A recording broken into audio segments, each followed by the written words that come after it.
also had people say, you know, if I use 10 bags of garbage, I should be willing to pay for my 10 tags. Why don't you raise the price on the tag 10 cents? Because if I'm a user, I should pay for it. So there's been a lot of discussion on Well, I this. get back to the tag situation. Well, I'm just telling you what people have commented to me. I've heard both. So. You know, and I think until we get our request back, that We don't know. I think we can make a decision on that. Okay. Your packet includes an RFP that is actually updated since our last meeting based upon the changes I was requested to make. So I hope you had an opportunity to look through those and see the changes. We also had a short presentation for the public so that they could be brought up to speed a little bit on this issue as well. Just to give you an idea of what's going on, we're looking at the possibility of outsourcing both the solid waste and the recycling services that the city provides. This could impact us significantly.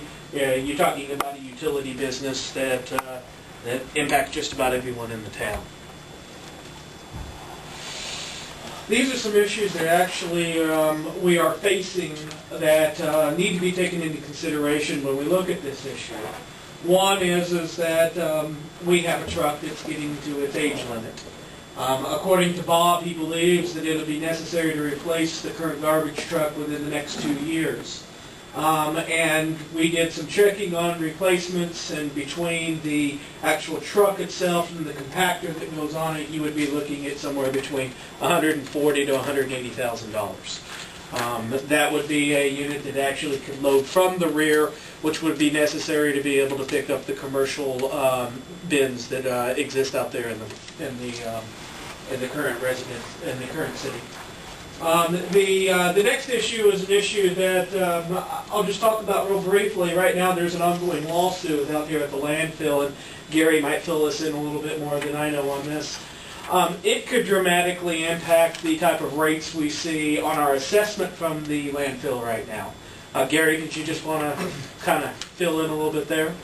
I'm not sure I totally can bring you up totally to date. What we're doing is we're telling DNR, we had put a proposal before DNR for our upgrade out here for our expansion. They gave us the okay. 1 year later they came back and says, that doesn't count. It's just going to cost us another, I'm not even sure, it was $2 to $3 million. They want more to redo it. They already gave us approval one way, so we're saying, hey, you guys got approval. And we're not the only community. I think there's 6. And this affects the entire county, Yes. not just Yes. Sac City. It's the landfill.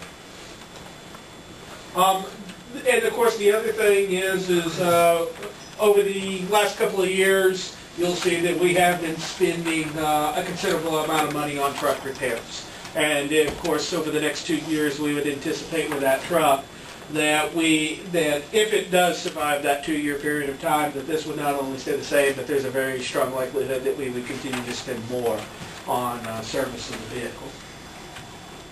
Now, Bob, if at any time you want to step in and make a comment, feel free to do so. Well, you have truck repair there, which seems a little high. There's repairs that we done to it. We put a rear end in it.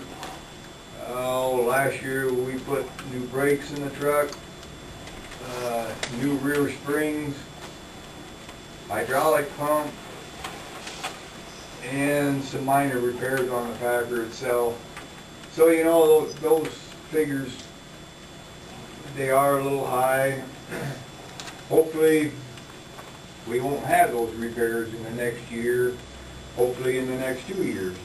But, like Adam said, if that truck does need replaced, the motor's got a lot of hours on it. It seems to be doing good, the transmission seems to be all right. You know?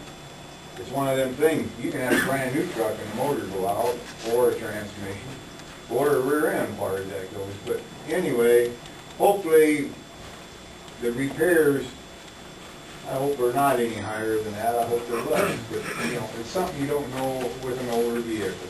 With that trend, though, I mean, over these past three years, if you're exceeding the budget depth, and we take that into consideration going into the budget process now, I mean, we should be in that average. Okay.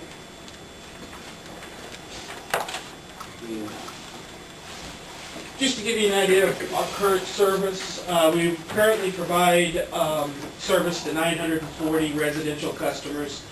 And then, of course, we also provide service to about 98 commercial customers. Those 98 commercial customers, people should understand that that is a contract service, and the commercial customers are not currently required to use the city for their service.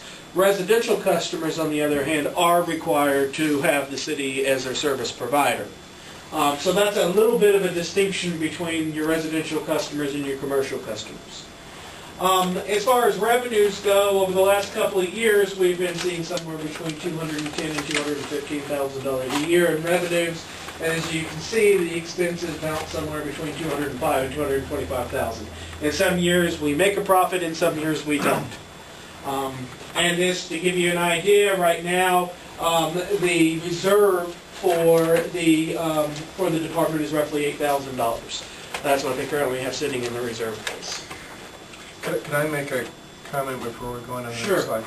Yeah, one thing that I see, okay, is that right now we have about 8,000 in reserves, and what I'd like to see built into the rates would be, if we continue to do it ourselves, is to, have something, the reserves a little higher, so that we can have a capital improvement fund, so that when we have to replace a truck or these things that are planned replacement things, that we don't have to all of a sudden just, come up with the money suddenly, but yet have it built into the rate structure, so we do have, reserve funds that we can tap into that when we really do need this truck, rather than this, now we're faced with a situation of replacing that truck all at once, and it tends to be a shock. So I think going forward, we should look at each utility as a separate business to survive on its own, and to have reserves just like you run any other business.